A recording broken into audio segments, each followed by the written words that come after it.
he was in the bend. And he ended up with... It's gonna be pretty late here. It's Friday night, and a lot of times on Friday nights, hillbillies, hicks, rednecks, and the like to go out and fucking around in their farm trucks, tearing up wheat fields or cornfields or pastures or just some spot that's muddy up in the mountains.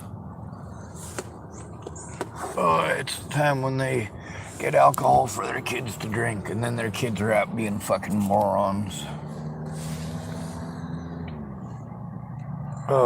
Small towns are pretty much all the same mentality, same ignorance, same stupidity. But I just stand up, my back is fucking killing me. Holy hell.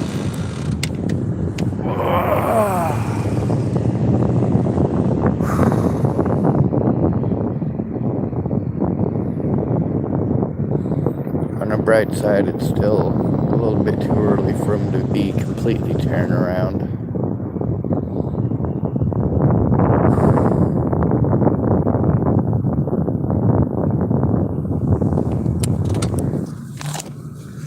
There's a few women speaking up now. A lot more than there used to be. There's even women who are speaking up now that used to have complete femme sites. Man-hater sites. We got lesbians and trans folks who transitioned from being women to being men, thinking that being a man was going to be so much easier.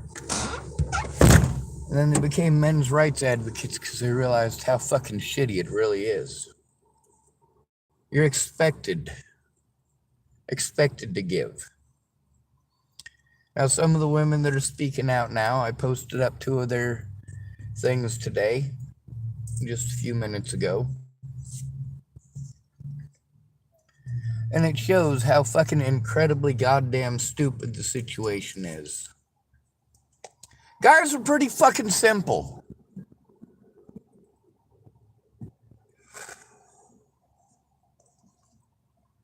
But we're taught that we're supposed to play women's head games. Thank goodness for the women who are finally starting to speak out about that. About how what they were taught growing up was completely fucking wrong.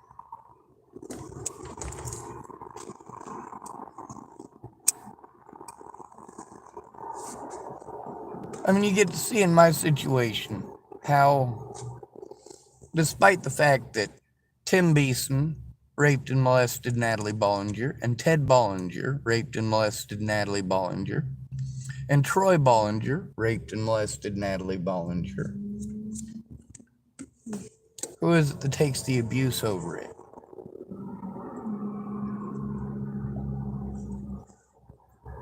Me.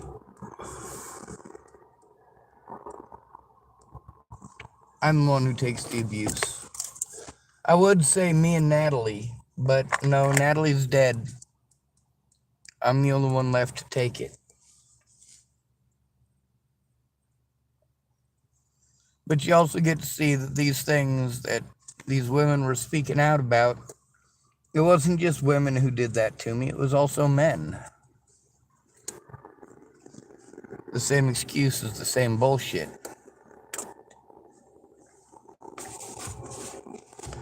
Women aren't the only ones who treat men differently and horribly. Men treat men differently and horribly. We're manipulated into it. And manipulated is the right word for it. Well, I've gotten to hear how it's horrible that men are players, men are players, men are players. The men in my life have been more genuine than the women that I know who call men players, because the women I know who want to call men players are always busy playing.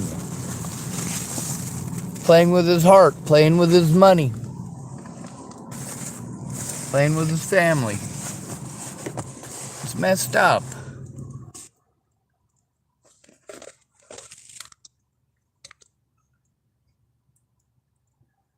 It's gotten a lot of my loved ones killed. This whole gender war bullshit. I thought to myself, you know what? Maybe if I try to help appease the situation. You can't do that with a woman. You cannot appease the situation by saying, all right, I was wrong. No, that just gives more fuel to the fucking fire. Once you've acknowledged that her paranoid way of thinking must be right, she is never going to let it go. Letting her win is the wrong thing to do. There's this Aussie husband's boot camp, and it's obviously a sploof.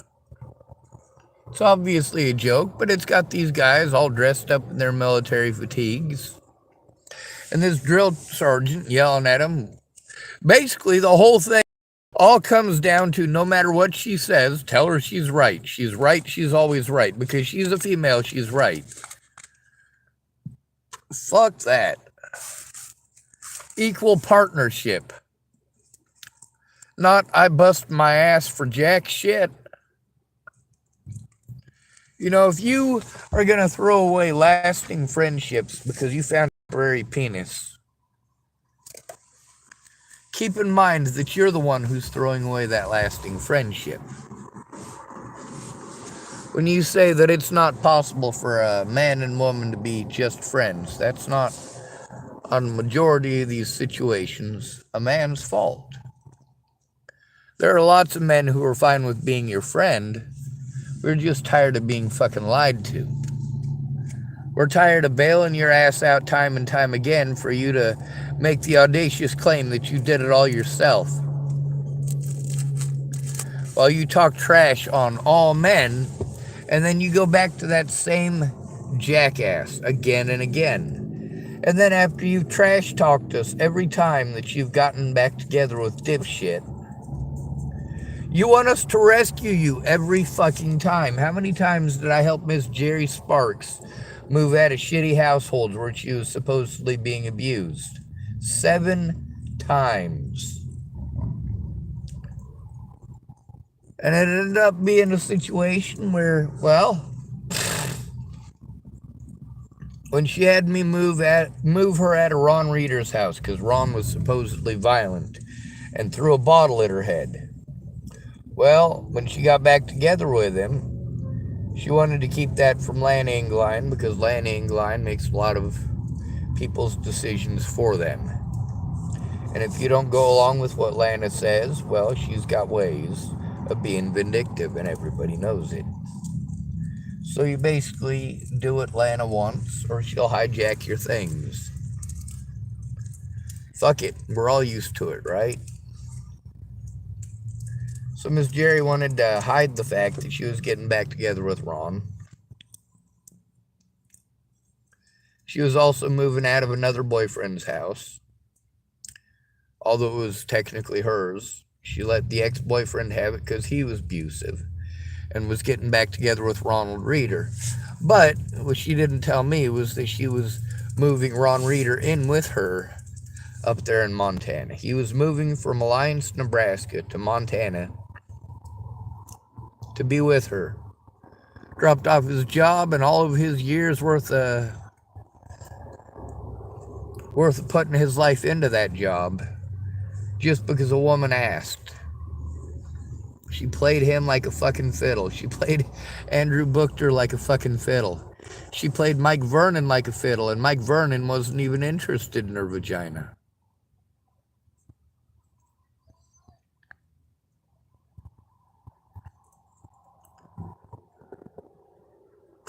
On the bright side, at least I speak out.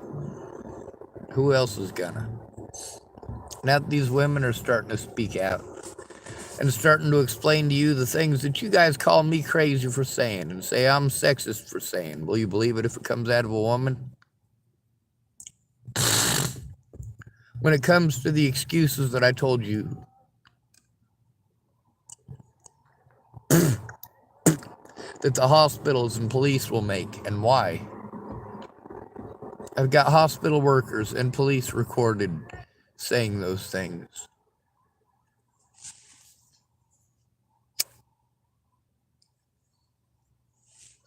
If you won't believe me, will you believe them saying it?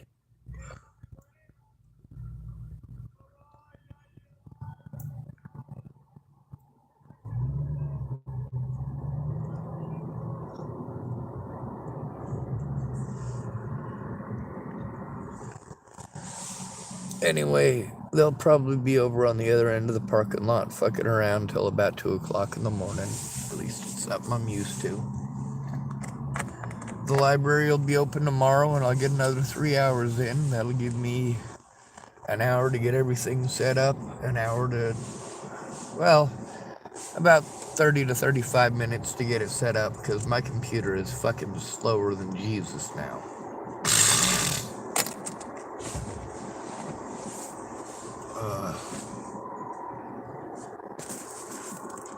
Did I ever tell you all about the time I almost lost my virginity to a young woman named Jamie Curtis?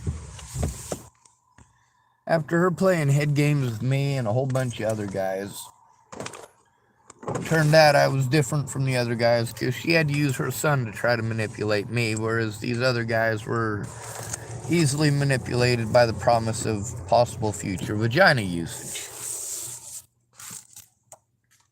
Mind you, most of these guys were actually pretty nice guys. Their aggression came from being played, from being led on by Jamie Curtis. Telling each one of them, oh, well, you know, I don't like those other guys. You're different. I just keep them around because I need them. Don't do anything and don't say anything about them. Just let them do their thing. Blah, blah, blah.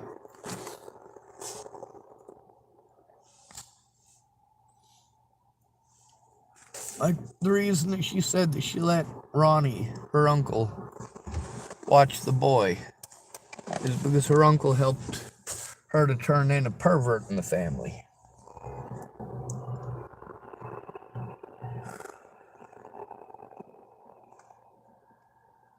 I'm sure there was a moral to this story. I just can't remember what it was. It probably doesn't fucking matter. The thing is that it didn't matter what my intentions were. She already had it in her head that she had to manipulate people. She had it in her head that that's the way that it had to work, and it wasn't going to work any other way. And so she took advantage of me in a way that she didn't need to. And that put a hell of a strain on our friendship. The fact that she used her son in the way that she did put a hell of a strain on our friendship.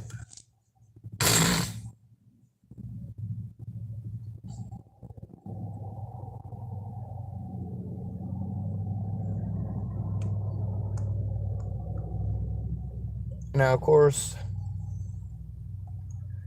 the situation with Jamie, just like the situation with Jerry Sparks. These men are horrible. These men are horrible.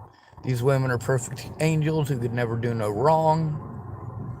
And then, of course, when she got back with James, she didn't want to admit it. She wanted to hide that, but then she still... This is after Natalie's death and after I'd told on James for beating on Jamie and for raping Jackie McKenzie. Turns out he didn't rape Jackie McKenzie. I'd been lied to. That didn't feel very good.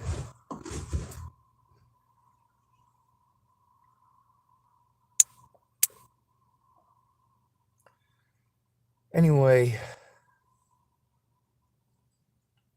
we don't live in a very nice world.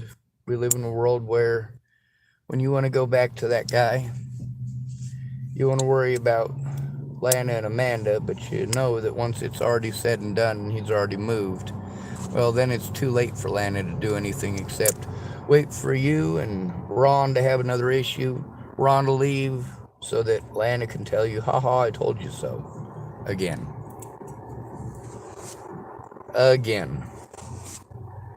She tells you you shouldn't be dating Andrew Buchter because all he does is use you because all men are abusers.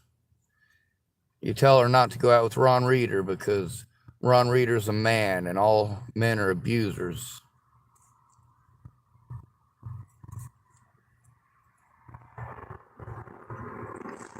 Do you even hear that shit when it comes out of your mouth? Do you stop to think about what you just said? Or do you just spout that rhetoric as if it's somehow magically okay because you're saying it about a guy? He must have wanted it somehow, right? He must have wanted your abuse. He must have wanted you to lie about him and say that he was physically violent towards you when he wasn't. And how many of you ladies have learned that you can use that as a meal ticket when you don't get what you want? Or to move in on another man? Like, yeah, he probably don't want to be fucking around with you after you just got done getting out of a fucking relationship. But now you conned him into helping you out of a fucked up situation, and now you need some more out of him.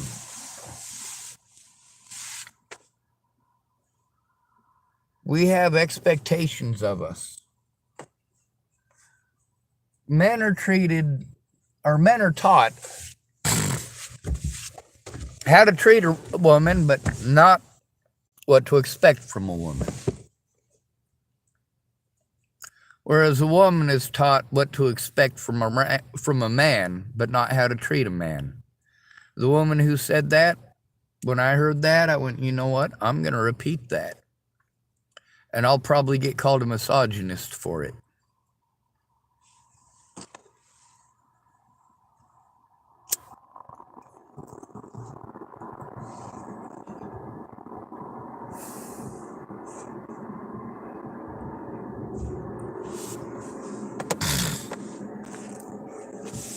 There's a mayor. He was a prosecutor in the Bend, Oregon.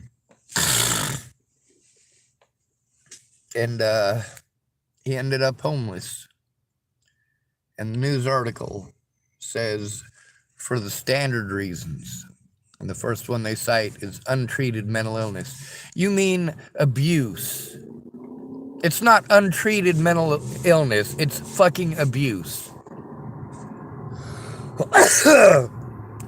We made laws to protect these people, and you don't follow the laws. Neither do the cops, neither do the courts.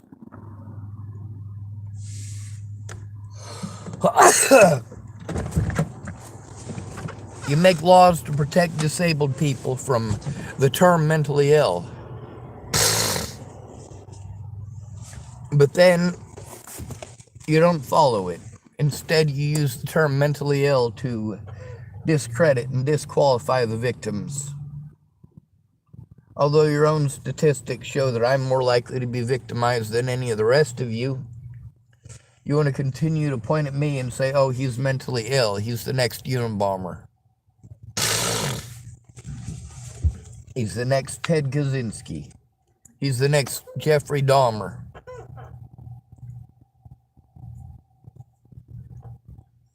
You don't stop to consider that when you and your friends want to go destroy his fucking life as a group, that you are not only stalking him, you're gang stalking him. And he has every right to beat your ass for doing that. Yes, the right to do that.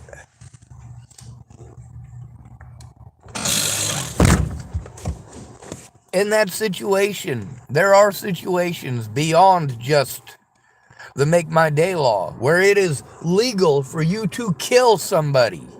If someone is trying to kill you and your family and you're on a public outing, nobody gives a fuck if you're in fucking McDonald's. You pull the goddamn trigger.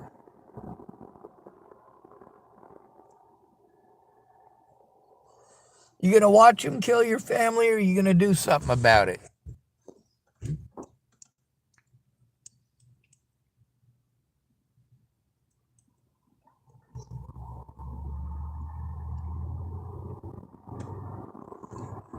Then again, our entire society will turn a blind eye. That's the moral of the story with my friends.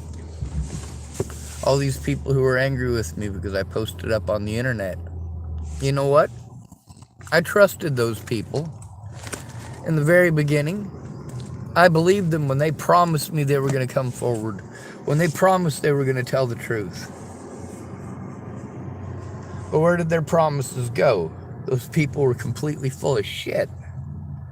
Do I owe it to them to pretend I believe in their bullshit anymore? No, I fucking don't.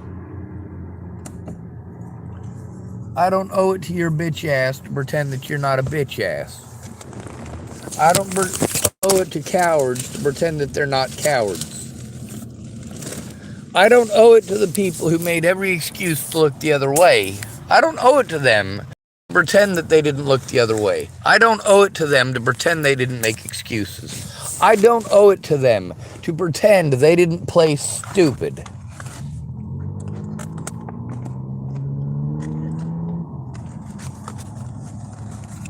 A lot of people have assumptions that they wanted to roll with. That's on them. That's their choice. That is their decision. Well, they had the choice and the decision to keep their mouths shut, allowing innocent people to be murdered. I had the choice of opening my mouth and showing the truth, and I still do that. I show you the excuses that the cops made, and I show you how they're different than the excuses my quote-unquote friends made. I also show you how, at the end of the day, when those people don't feel they need to be accountable to their actions or their words, that they do the same thing as my predators do. Play victim. Oh, Sean, you're a horrible person for asking me to tell the truth. How many of these women, like Laura Nelson, were heavily involved in it, but what does she want to do? She wants to play for sympathy. Oh, my son, my son, my son. No, not your son. You're making things worse for your son. Don't bring your son into this. Your son didn't make your shitty actions, didn't make your shitty decisions. When you decided that you were going to stab an innocent person in the back for telling the truth, that's all on you, Laura Nelson. Now, me being an asshole back, me telling her she's a coward, letting her know outright what a coward she is, being vocal about it. You think she likes that? No, she fucking doesn't. Then again, she's the one that left me hanging because, well, superficial friendships are more important than abuse.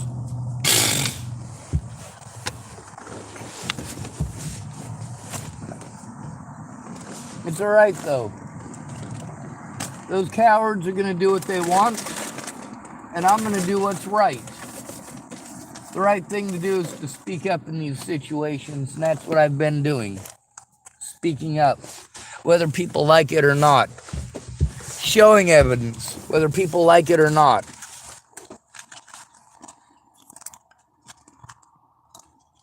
You got to hear with Jamie Curtis how when she didn't get what she wanted, right when she wanted it, she threw a fucking tantrum.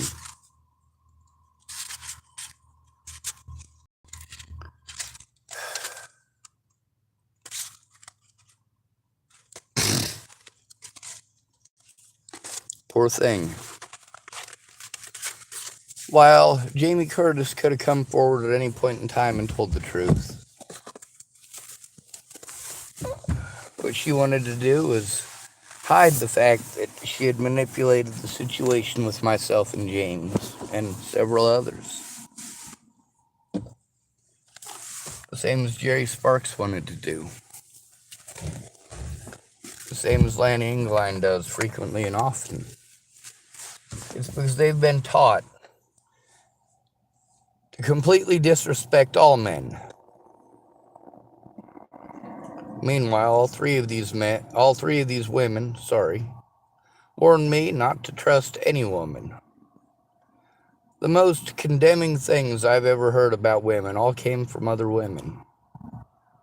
The majority of the women that I know do not have any friends that are women that they actually consider friends.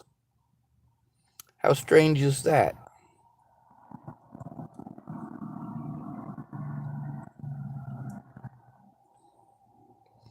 But those women are considered friends when that woman decides she's going to break up with her husband for a younger man.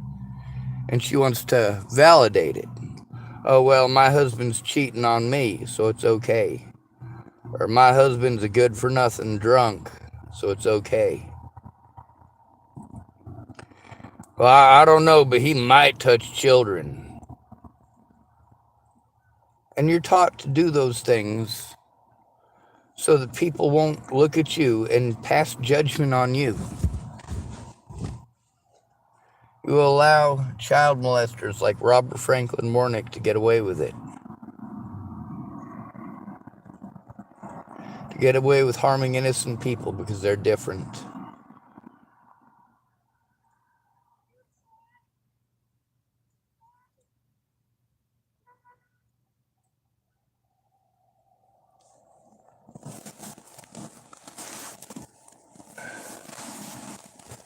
Thank goodness there are some women who are starting to speak up. Starting to say, hey, we need to hold women accountable. Women need to be held accountable for their own bullshit. And when they start playing them fucking head games, many of you, you'll notice these head games right off the bat. You'll realize how stupid that you've been.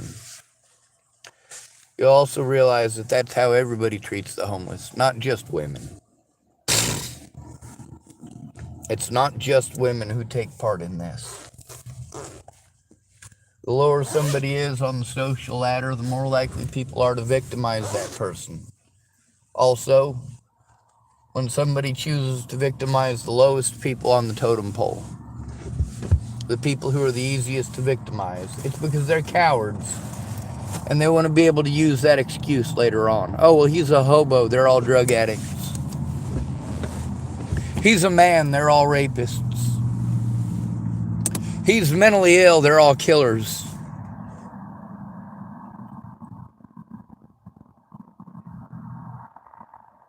You can see how Shea Burton, for me, it's mentally ill and I need therapy. For her, she's got PTSD. I've actually been diagnosed with PTSD more than once. Do you know why? Because my life has been hell, you son of a bitch.